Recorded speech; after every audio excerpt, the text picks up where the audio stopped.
ఓం నమ శివాయ. శ్రీ కార్తికేయాయ నమ. శ్రీ కార్తికేయ కరావలంబ స్తోత్రం.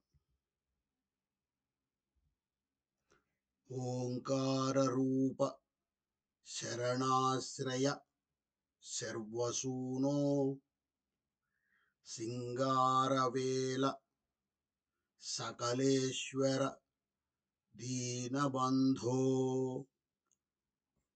సంతాపనాశన సనాతన శక్తిహస్త శ్రీ కార్తికేయ మమ దేహి కరావలంబం.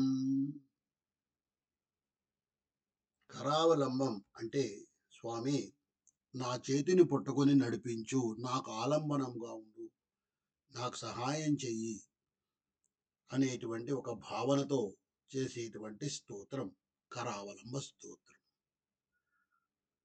దాదాపు అందరూ దేవతలకు కూడా కరావలంబ స్తోత్రాలు ఉంటాయి. అయితే కార్తికేయ కరావలంబ స్తోత్రం చాలా ప్రముఖమైనది.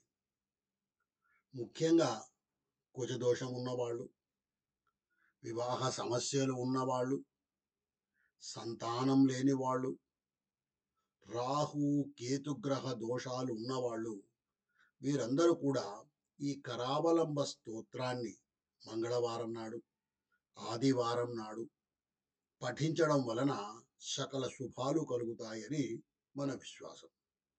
ఇది చాలా సులభమైనటువంటిది. మనము సులభంగా నేర్చుకునే ప్రయత్నం చేద్దాం. ఓంకార రూప శరణాశ్రయ సర్వసూనో సింగారవేల సకలేశ్వర దీనబంధో సంతాపనాశన సనాతన శక్తిహస్త శ్రీ కార్తికేయ మమ దేహి కరావలంబం. పంచాద్రివాస సహజా సురసైన్యనాథ పంచామృత ప్రియ గుహ సకలాధివాస గంగేందు మౌళితనయ మైల్వాహనస్థ శ్రీ కార్తికేయ మమ దేహి కరావలంబం. పంచాద్రివాస సహజా సురసైన్యనాథ పంచామృత ప్రియ గుహ సకలాధివాస గంగేందు మౌళితనయ మైల్వాహనస్థ శ్రీ కార్తికేయ మమ దేహి కరావలంబం. ఆపద్వినాశక కుమారక చారుమూర్తే తాపత్రయాంతక దాయాపర తారకారే ఆర్థాభయప్రద గుణత్రయ భవ్యరాసే శ్రీ కార్తికేయ మమ దేహి కరావలంబం.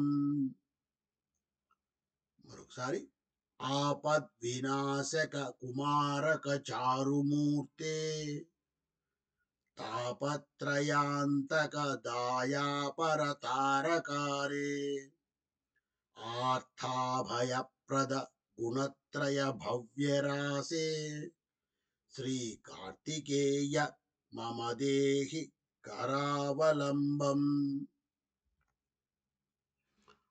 వల్లీపతే సుకృతదాయక పుణ్యమూర్తే స్వర్లోకనాథ పరిసేవిత శంభుసూనో త్రైలోక్యనాయక షడానన భూతపాద శ్రీ కార్తికేయ మమ దేహి కరావలంబం. వల్లీపతే సుకృతదాయక పుణ్యమూర్తే స్వర్లోకనాథ పరిసేవిత శంభుసూనో త్రైలోక్యనాయక షడానన భూతపాద శ్రీ కార్తికేయ మమ దేహి కరావలంబం జ్ఞానస్వరూప సకలాత్మక వేదవేద్య జ్ఞానప్రియ అఖిల దురంత మహావనఘ్నే దీనవనప్రియ నిరమయ దానసింధో శ్రీ కార్తికేయ మమ దేహి కరావలంబం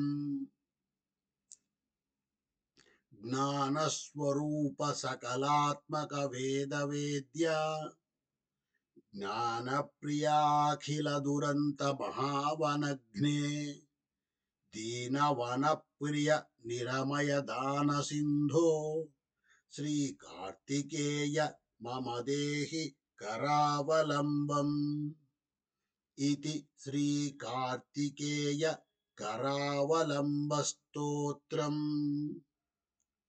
స్వామి సుబ్రహ్మణ్యుడు సాక్షాత్తు దేవసేనాని, దేవతలనే యుద్ధములో ముందుకు నడిపించినటువంటి సామర్థ్యం కలిగినటువంటి ఆ శివపుత్రుడు స్వామి సుబ్రహ్మణ్యుడు. అటువంటి స్వామి మన కష్టాలకు కరావలంబంగా ఉండమని వేడుకుంటున్నాం.